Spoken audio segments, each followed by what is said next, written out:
Here we go. I will begin with a word of prayer. Heavenly Father, we thank you for this day. Again, I thank you for these students. Just ask you just bless our work. Help us to glorify you, what we do, and just to understand the math today. Help the students to just be relaxed and just to ask good questions as they think of learning. In your name I pray, Lord Jesus. Amen. So here you see my new. If you came to my office hours when I was not there Tuesday, I am so sorry.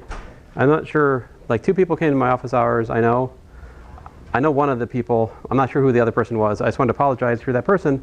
I didn't realize I'm teaching a person in this time. I thought I was teaching them in this time, which is why I put the office hours later. But it turns out my office hours on Tuesday, Thursday are 9:30 to 11:15 because I'm teaching a class later.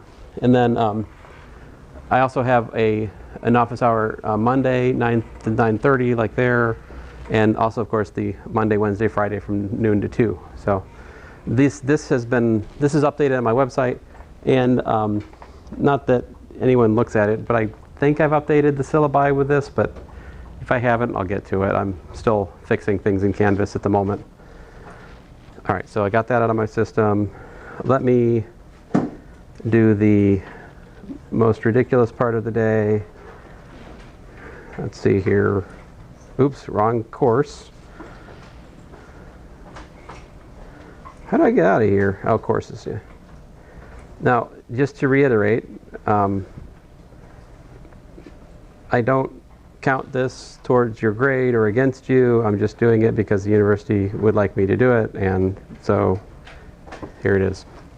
What matters more is that you make sure you sign, or initial I should say, this handy dandy paper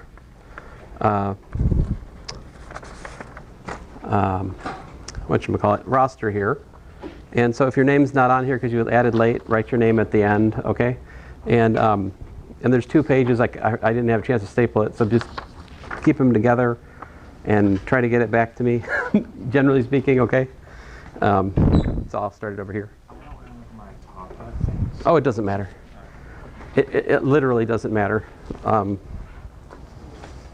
So to demonstrate how much it doesn't matter, I'm just going to shut this down before like 5 of you got to it. Ha ha! See, it's less annoying here because it doesn't matter. How about the other courses where it matters? That's really annoying, right? Anyway. All right, so let me put this away.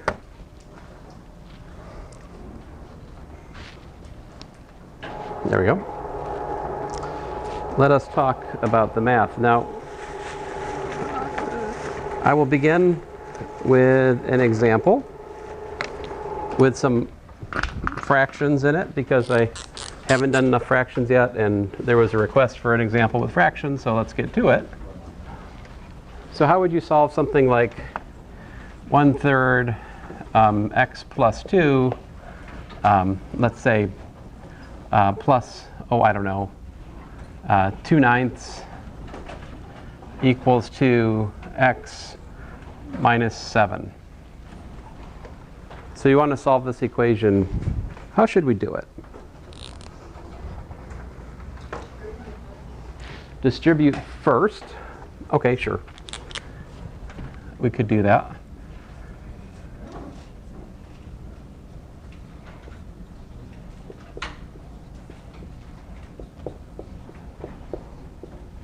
Then what do you guys think we should do to this?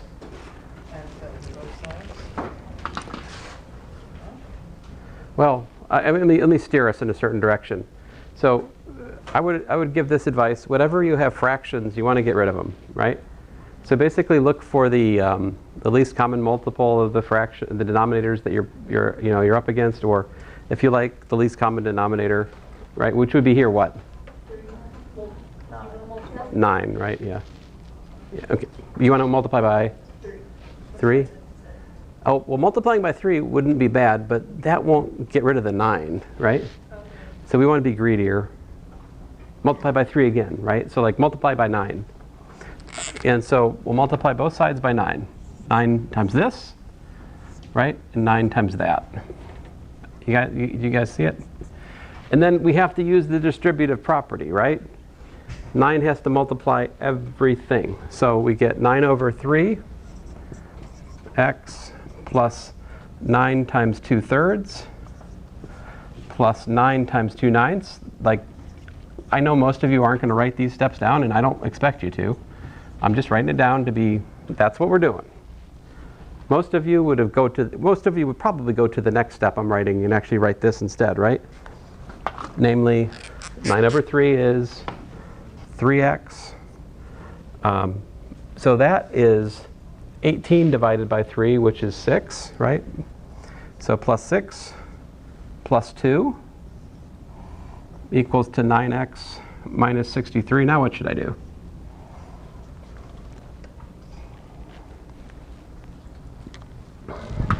Combine them.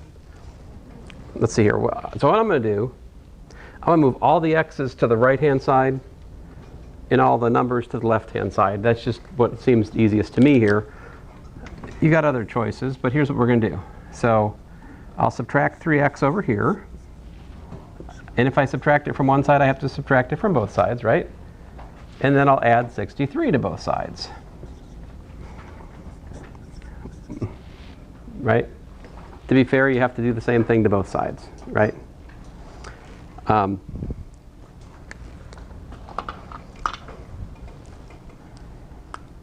then what? Well, then we get the 3x's cancel over here. We get what?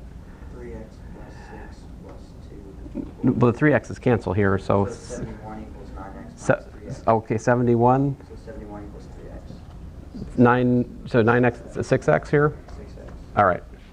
I think minus 3x on both sides. That is true. Yeah. Yeah. So 9x minus 3x is 3x. So it's Oh no, 9x minus 3x is 6x. But oh, my bad. you're good. It's fine. You should see the mistake I made in the last class, but I tried to tell them that it was intentional, so it was for pedagogical purposes. And then you divide by 6. Don't tell them I said this. Though. Yeah, what? Then you divide by 6. Ah. Oh yes, divide by 6. Finishing move. X equals 2. 71 over 6. All right. There we go. So just as a general point of order, if you're working problems with fractions, multiply by a number big enough to make the fractions go away, then work the problem, okay? Yeah. Are we allowed to use our calculator that we got to multiply the fractions? Oh yeah, of course. Yeah, you can use your calculator for the fractions. That's totally fine. So example 2. She has a question. Oh, yep. Are you ever going to ask for the answer in decimal, or just leave it as that? Leave it as that is fine. Yeah. There are places where decimal answer is appropriate. Here, it doesn't matter.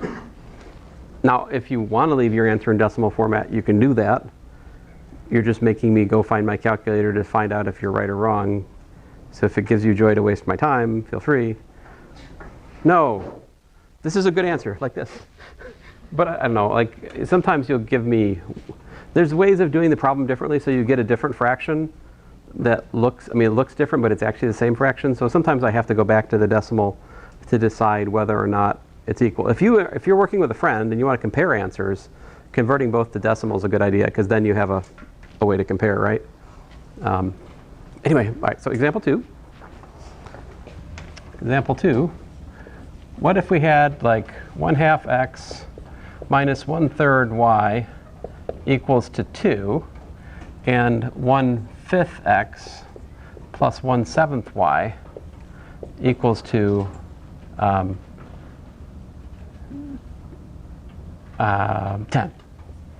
There. What should you do here? Like first order of business is to get rid of those fractions, right? So take the top equation and multiply by what? Multiply by 6. Very good.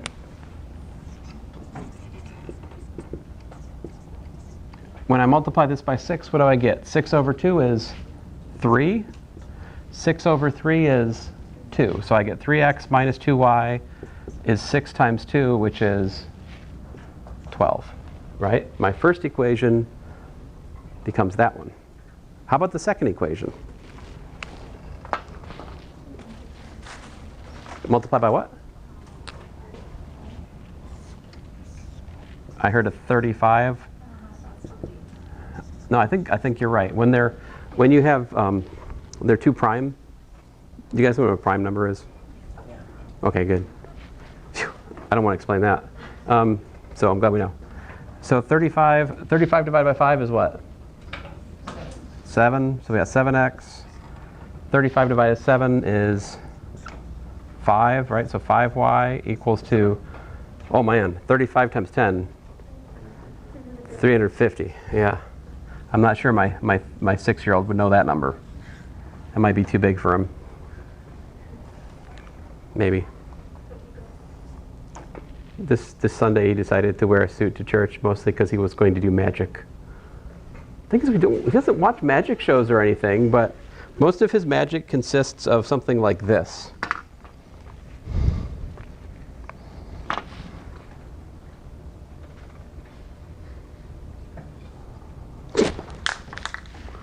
Magic. Like he always holds 2 sticks and then cuts them. I don't know where he saw this, but it's great. I enjoy it. But I'm easily amused. Now what should I do?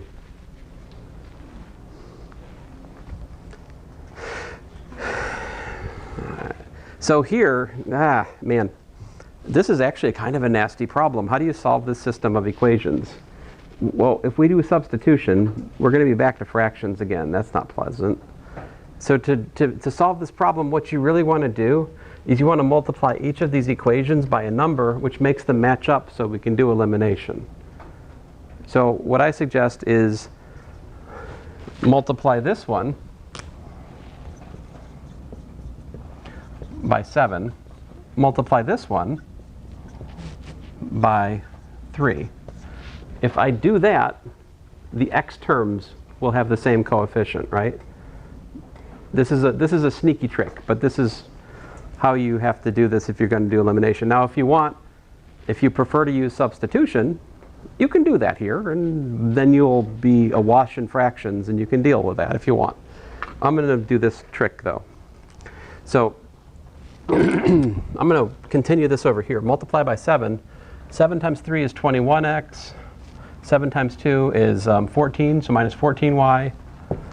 7 times 12 is 84. All right, so the next equation, 7 times 3 is 21x. 7 times 5 is 35. And 1,050. Now, if you guys got a calculator and you want to check me on those, I welcome it. Yeah? I trust you. Trust me. I'm trying to be more humble, though. You're not helping me. Actually, that's not true. I'm way more humble than I was before. Yeah? Maybe 15y. 15y. Ah, yes, thank you. I don't trust you anymore. You don't trust me anymore. But that was for pedagogical purposes. That was an unforced error. I meant to do that.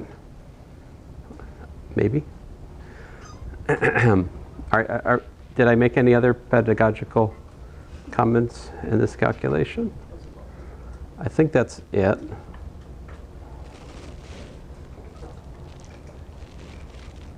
All right. So then what? Subtract the equations. What do we got? Minus 29y is equal to, see, is that a muffin? What? There's like a muffin wrapper on the ground. Probably not you guys. It's probably just here. I mean, it's just making me hungry, but it's okay.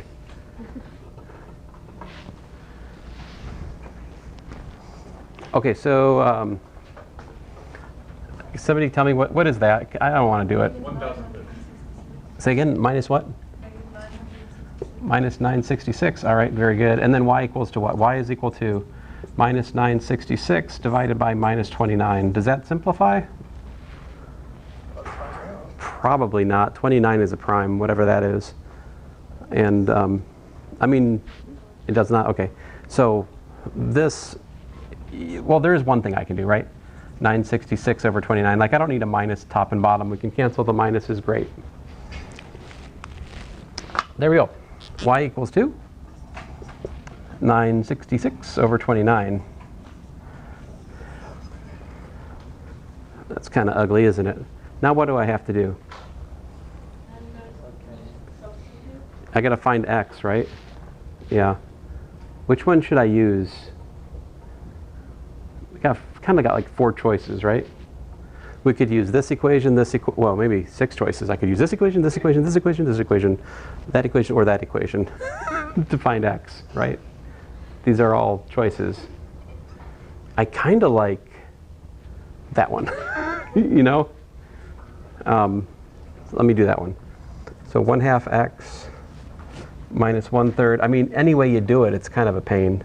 966 over 29 was what we found for y, right? Equals to 2. So this gives us x over 2 is equal to 2 plus 1/3 of 966 divided by 29. And then our suffering will soon come to an end. We multiply by 2, and so we get 2 times 2 plus, I could have simplified this fraction, but I'm just being lazy. 966 over 29, because I know one of you's got a calculator and you're going to tell me the answer here in a second. So, well, maybe. I guess 3 divides into 966 kind of easily. That's 322 over 29 plus 76 over 20. I think I get 2 times 376 over 29. But honestly, I don't trust myself on that. I probably should get my calculator.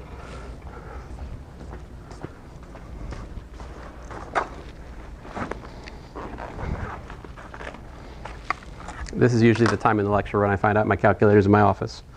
All right, so 2 plus 966 divided by parentheses 3 times 29.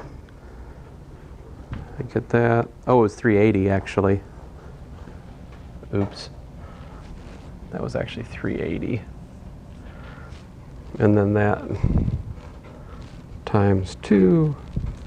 So I get x equals to, goodness gracious, this is a miserable example. I mean, it's not wrong, it's just ugly. And so this is why I don't do examples with fractions much, because they eat a colossal amount of class time, and I start to lose you guys because it's hard to track fraction examples. Our life is better if I tend to focus on ones with just integers in here, right? The same is true for tests. I try not to have fractions in every problem because bad things happen. Any questions? Yep.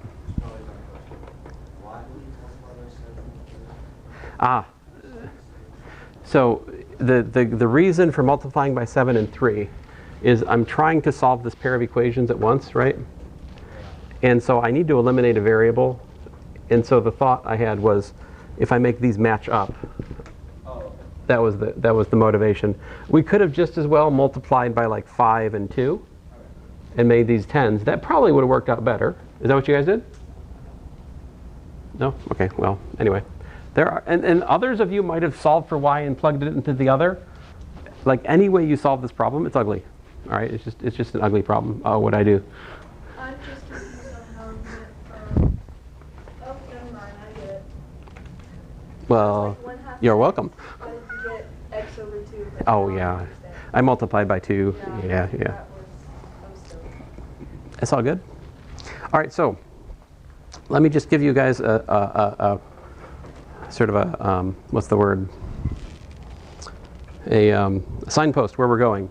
So if you look at mission, there's problems on solving equations like we're doing, and then there's some inequalities, like just one equation, one variable inequalities. There's some absolute value problems. I don't cover those this week. I cover those next week, like Monday, right? This week we're going to finish. Next time we're going to do 3 equations and 3 unknowns, that kind of thing. that problem, there's some problems like that in your mission that are like past the inequalities and absolute values. So if you want to skip over the inequalities and absolute values and work on the 3 equations and 3 unknowns after Friday, that would make sense, right? I would encourage you to be working on the recommended homework from the book, right? That's on these topics. That would be wise. But I don't collect those and I don't grade those, right? On the other hand, they're odd problems generally, so you can look at the back of the book and see if you're right or wrong, right? What we are doing the rest of today is looking at equations of lines and how to analyze them graphically, right? And also how to interpret, like, you know, we found this crazy solution, right? X equals that, y equals that. What does that even mean? Like, geometrically, what's going on here? So we could analyze that here. I don't want to though. I'm gonna erase this. It's enough. Yes, thank you. That's the one I'm looking for.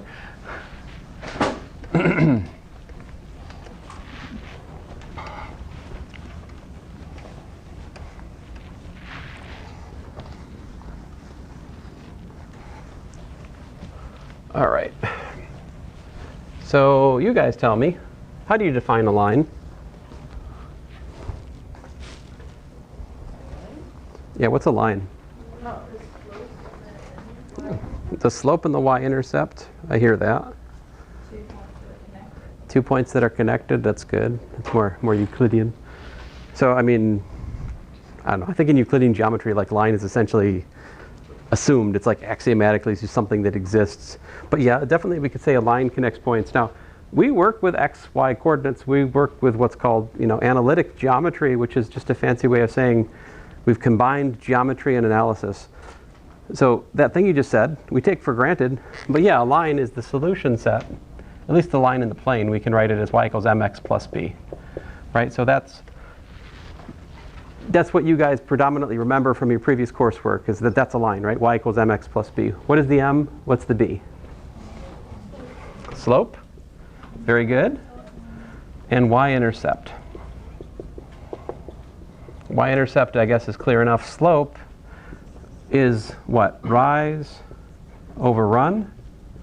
You guys will be like, Although, if I asked you why is that meaningful, you might not know. I mean, I don't know. What's rise, what's run? Like, that's... I was telling the other section this, like, it's really weird terminology, but we just have been taught it, so wait, am I just talking to myself? Did you guys not get taught rise over run? No, I did. No, I didn't. Okay. Just checking. Every so often, you know. But I like this, delta y, delta x. This is notation for change in y over change in x. And more pragmatically, that means like y2 minus y1 divided by x2 minus x1. That is the recipe for how to find the slope. You find 2 points on the line, right? And you calculate the difference in the y coordinates and the difference in the x coordinates. You divide those two, that's your slope. The y-intercept, well, that's easy enough, right? So example 3 here, if I have y is equal to, I don't know, 3x minus 2, I can graph that, right? What's it look like?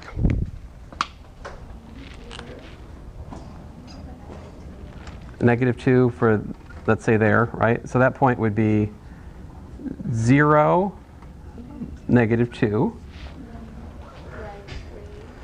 Okay, so we go over 1 and up 3, right?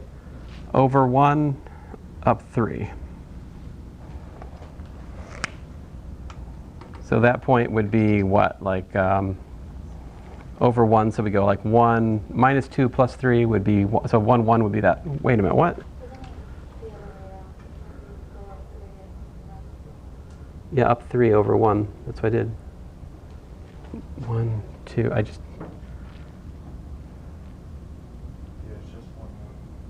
Oh, my bad. It's just my ruler's messed up.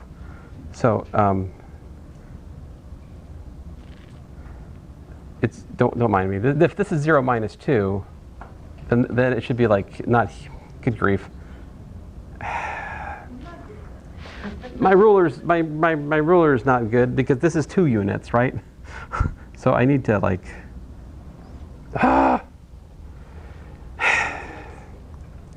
sorry, this should not be hard. Should that not be -0? No, that's right. That's right. But This is supposed to be here is what I'm trying to say. Is all I'm trying to say is here, okay? It's 1, 1. Go over 1 and up 3. Minus 2 plus 3 is 1. So it's like here. Do you get what I'm saying? All right, now, of course, then you got to connect the dots, right? And so they always leave me this like really inconvenient ruler in these rooms. No, man. I'll get it eventually. I probably should ask for... I can help. It's okay, it's okay. I'll get it, I'll get it. I've done it before. You got to hold the handle right. There we go. I knew these were for something. There we go, like that. Golly, I got to get a better ruler.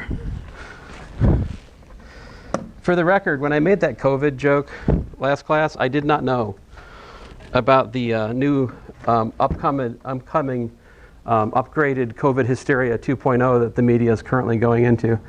I was not aware of that. I don't really watch the news. So, what's that? I've heard rumblings of this, but it's not an election year. We had to start early. Come on, there's an election somewhere. It's important to keep the fear real. Anyway, does this make sense after I've gotten done with my silly theatrics? So y-intercept minus 2, we go over 1, we go up 3, we get to that point. There you go, that's a line. All right. What if I wanted a line which was parallel to this line? So what if I want a parallel line with y-intercept, oh, I don't know, 0? What is it? What do you need for a parallel line? How does the slope of a parallel line relate to a given line? They're the same slope. Same slope. Very good. It's equal, right? So if the y-intercept is 0, that means it goes through the origin, right? So the parallel line would be something like this. I tried. You see, like I said, anyway, imagine that that's straight.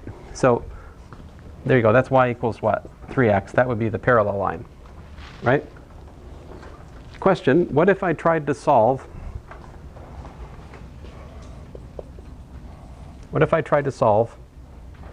3x minus y equals 2 minus 2 and, I don't know, 3x minus y equals to 0? Can you solve that system of equations? You need to get y to the other side. I'll get y to the other side? So you probably what, add y to both sides, so like get it over to the other half of the equal. I'm going to kind of do what you're saying, but do it a different way, right? This is the same as y is equal to 3x minus 2, right? And this is the same as y equals to 3x. Are we in agreement?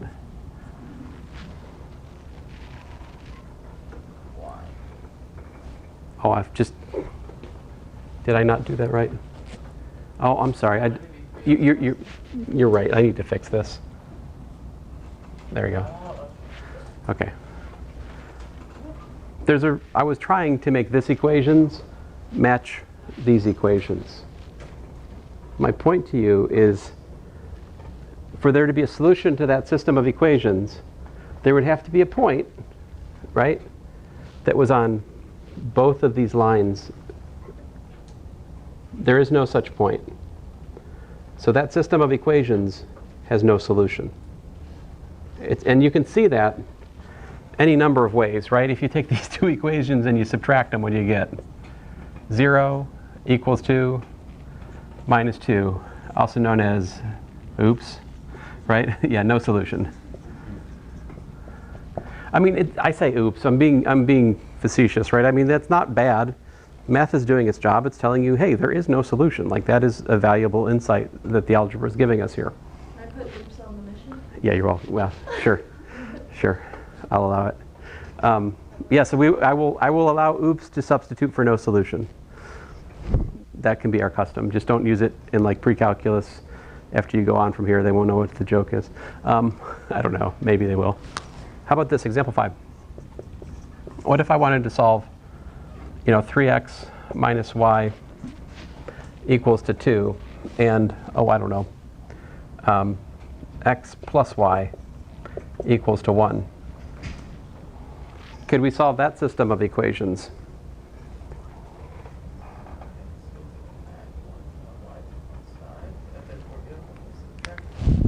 Aha, I think I'm hearing rumblings of just add the equations. Is that right? If we, okay, well, I hear what I want to hear, but so 4x is equal to 3, right? And x is equal to? I'm not saying you're wrong. There's about, 5 dozen ways to do this correctly. It's fine. We can all have our own different ways of doing it, but we should agree on the answer. Yeah. Why do we add on this one but subtract on the other one? It's a question of what you're after. So we're after eliminating a variable. So before, because I multiplied by 3 and multiplied by 7, that was to make both of them have a 21x. I'm trying to get rid of it, so I subtract, because they're both plus. Here I've got the plus on the one and the minus on the other. That's how it came to me in the problem statement. So adding, cancels. So the goal is eliminating a variable. That informs you as to whether you should add or subtract. Now once I have x, I can find y, right? Y equals 2. I like the second equation. Y is equal to 1 minus x, which in this case is 1 minus 3/4. I don't need a calculator for that. That's a quarter. All right? So together, my solution is 3/4, 1/4, right? Does that make sense? Does that make sense? If I'm adventurous, I can go back and add a third line to this story over here, right? I can add a third line over here. The line which corresponds to, we already know 3x minus y equals to 2. That's the black line. That's this one, right? So x plus y equals to 1, what would that be? If I solve for y, I get y is equal to 1 minus x, right? So that's got a y-intercept of 1 and a slope of minus 1. So it looks something like this. This is x plus y equals to 1. That's what this red line is. Where does that intersect the black line? At one point, right? What is that point? I mean, it's right here, right? That point is 3/4, 1/4. 1/4. Who says 1/4? I'm a dummy. Even with the imprecision of my graphing, you can see that that's reasonable, right? It's like more horizontally over than it's up. It's like 3/4 up, 3/4 over, 1/4 up, right? That. Now, how would you find the point of intersection for two lines if you didn't know algebra? Like, what method might you have used? Like, hire a mathematician? I don't know. No. Find a high school math teacher. Maybe graph paper, right? Feed it to some kind of AI. No, I don't know. I choose Desmos. Use Desmos. That's a good answer. Desmos is definitely worth spending time on. I use Desmos to visualize things sometimes. There's nothing that gets a graph quicker than Desmos. Like and the ability to add sliders in there. It's just so cool. We'll use Desmos at some point in here to illustrate things. We just don't need it yet. We don't need it yet. We don't need it for here. Any questions? So what I'm trying to get you to see is that whenever we solve two equations and two unknowns, we're actually answering a question, a geometric question, whether or not the two lines either have a point of intersection or no intersection, right? So if you think about it, if you've got two lines, you've either got what? Let's go through the cases. You've either got they intersect, right? One unique solution like like this here, right? For just two lines, or what? They could be parallel, never intersect, like that, right? No solutions at all. And then what's the other case? Same line, right? Everything's a solution on the line. So that's generally the case with linear equations over the reals. Either you have a unique solution, no solution, or infinitely many solutions. Them's your choices. You never can get like just two solutions or just three solutions, like we'll see with other equations later in the course. Like quadratic equations typically either have no solutions, one solution, or two solutions. Those are your choices over the reals. Anyway, where was I? Example 6. So let's talk more about lines.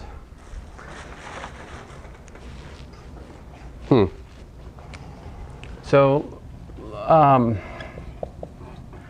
like you guys already told me, we have y equals mx plus b. This is, what is this called? This is called, yes, slope intercept. What's the other thing we can do? Point slope, right? Y equals to y1 plus m times x minus x1. This is point slope. Now, you might not have been taught point slope in this form, but you should have been, because if they taught you another form, they're wasting your time. Because this already gives you an equation, right? Like, that's an equation for the line right there. Let me put it in words. What is this equation here? This is line with slope m, which goes through x1 comma y1. That's what that is. All right. Are we done with this discussion over here, the parallel perpendicular? I'm going to erase all this here.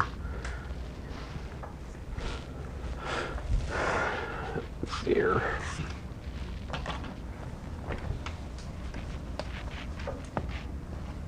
No, I haven't, I just said the word perpendicular, but we haven't done that yet, right? I was saying parallel perpendicular. That's just a, that's inaccurate. We didn't do perpendicular yet. We will. All right, so example, oh man, I've lost track of my example number. What example am I on? 6? Okay, thank you. So you guys tell me, y equals to 13 minus 2 times x plus 2 is line with m equals to fill in the blank and point fill in the blank. So what's the slope? The slope is negative 2. Very good. And what point is contained in the line? Nope. Yep. Almost. Is it like negative 4 13? Or No, you had the 13 was right. Negative 2, right. Notice that it's minus x1. All right. The way this works is if you plug in x1, where should you be? If you put x equal to x1, you should get y1 for the answer, right? If we put x equals to x1, that cancels out, that term's 0, and we're just left with this. So y equals y1. That's what has to happen. So keep track of that minus there is the point. You know, example, what's the y-intercept in this case?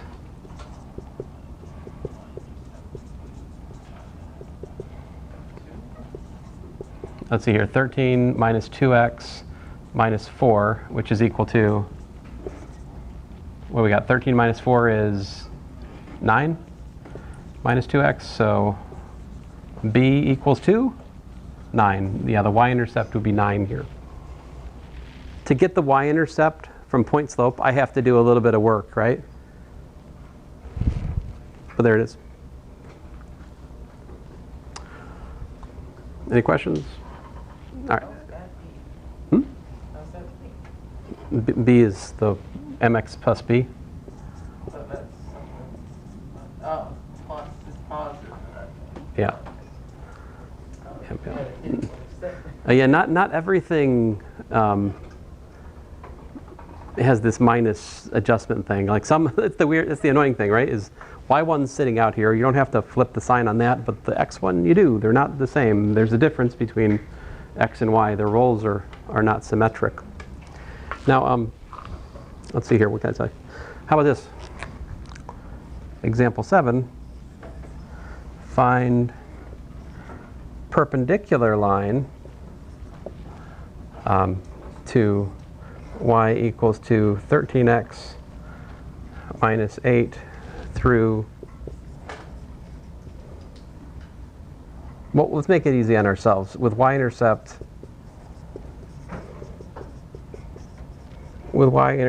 of, well, you guys tell me, what do you want?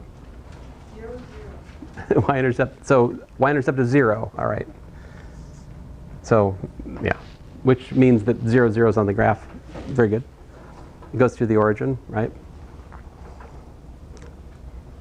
So let me just give you a definition so we're on the same page here. Let me write it over here, actually. So definition, y equals m1x plus b1, and y equals to m2x plus b2 are parallel if m1 is equal to m2, right? This is my sloppy writing of definition. This is the definition. They're parallel if they have the same slope. They're perpendicular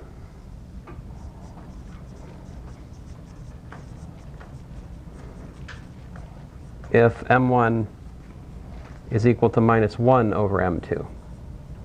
So perpendicular lines have negative reciprocal slopes. All right? So I can look at this. This is my, m2 if you like. m2 is equal to 13, right? What's that make m1 equal to? Minus 1 over m2, which in this case would be like, minus 1 over 13. It doesn't really matter which one's 1 and 2. It just, I'm making it match my definition, right? The key is that the perpendicular line should have a negative reciprocal slope to the one you're given. So what's the answer then? I'll put it in blue. Y equals to minus 1/13 x, and why don't I add anything? Because a y-intercept of 0 was requested. So we're done. That's the answer right there.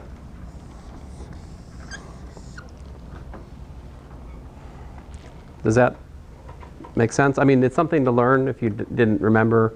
We just need to know that, parallel lines, same slope. Perpendicular lines, negative reciprocal. Here's an easy way to check. If you've got two lines and you're making the formulas, or checking something, if they're perpendicular, the product of the two slopes should be negative. One's got to be positive, one's got to be negative, because they're negative reciprocals of one another. What's the one exception to all this? Everyone recognizes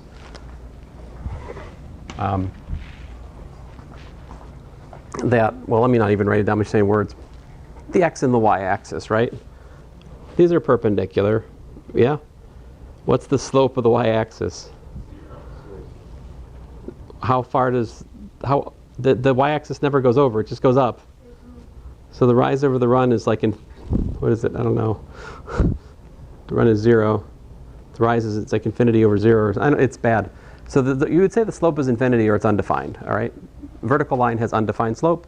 Horizontal line has slope, which you guys told me a second ago, 0. Horizontal line, slope 0. Vertical line, undefined. But those are perpendicular. So that's kind of the edge case, if you will, of this discussion. One final example for us today. So where are we? Example 8, I guess. Suppose I've got this line. Y is equal to, oh, I don't know, x plus 1. All right? Everybody with me? And then I put a point over here. Let's say that that point is, oh, I don't know, 7. Oh, man, let me move it up a bit. I want to make it, let me put it at 7, too, just to make things easier in terms of seeing the difference between things. So I'm going to put that point up at 7, 2. Here's my question.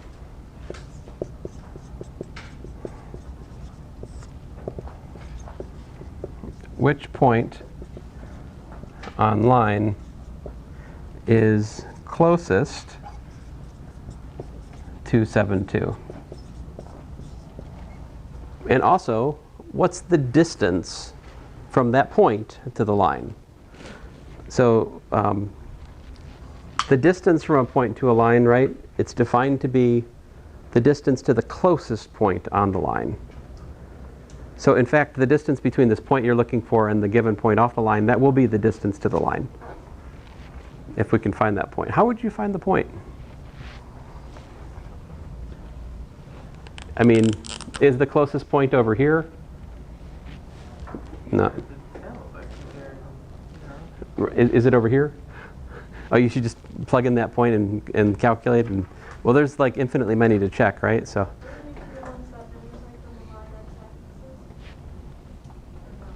Well, the one that intersect the x-axis be down here. That's further away, I think.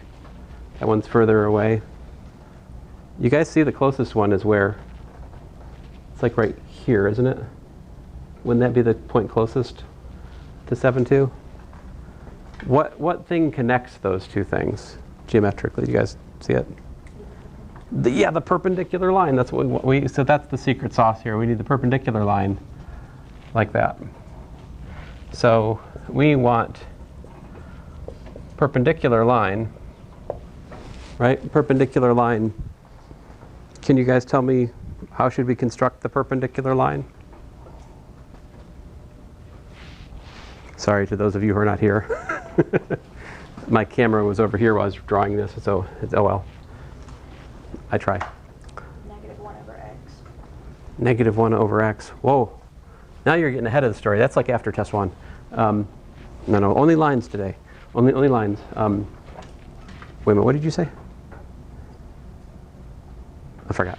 -1/x. -1. How about this? Yeah, that's what. Okay, so I think you mean the right thing, and I'm just misinterpreting it. So m should be equal to -1 over what? What's the slope of the given line? 1. So -1 over 1. So the slope of the line we want is -1. And what should we use to formulate the perpendicular line? How about point slope? What's the point on the perpendicular line? 7, 2. So we have y equals to 2 minus parentheses x minus 7. In other words, y is equal to 9 minus x. I'm trying to find the point of intersection. So y is also equal to what? Equal to x plus 1, right? Because the point of intersection is where the equation of the blue line and the dotted line are both true. So we can set y equals y to find that point of intersection. Why didn't we always do that before? Well, it's because we didn't have y, usually. That's why we didn't do this before. But now we can, so we do. And then when you add x to both sides and subtract 1, you get 8 equals to 2x, which tells us x equals to 2. Therefore, closest point is at x equals to 2. If x is equal to 2, where's y here?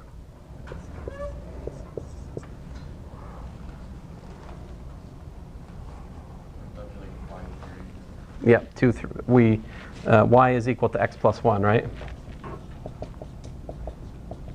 2 plus 1, which is 3, right? So this point apparently would be 2, 3. Now, if we did that right, when we plug in 2 into this, we should also get 3. What? Oh. Whoa, whoa. Oh. Thank you. Thank you. Of course, that one was on purpose, as usual.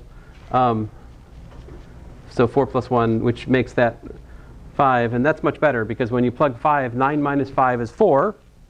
Yes, that's better, I think. Wait a minute.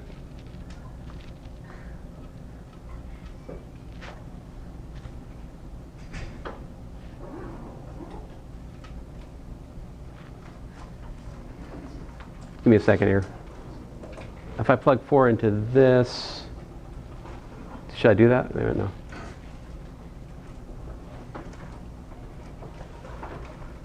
Oh yeah, that's fine. It's fine. So the point of intersection is.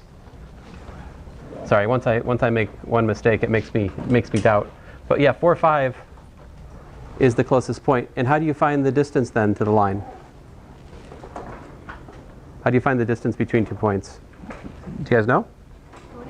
The distance formula, right? So the distance, this distance right here, d, would be equal to the square root of, let's see here. Yes, 7 minus 4 squared plus 2 minus 5 squared. So the distance from the point to the line would actually be the square root of 9 plus 9. So the answer would be the square root of 18. The distance from the point to the line is the square root of 18. I'm planning to do this example again in the other section at the start of class Friday. So if for some reason what we just did slipped past you and you want to watch me do it again, watch the video from Friday at the start for the other section, all right? Oh. Otherwise, good day.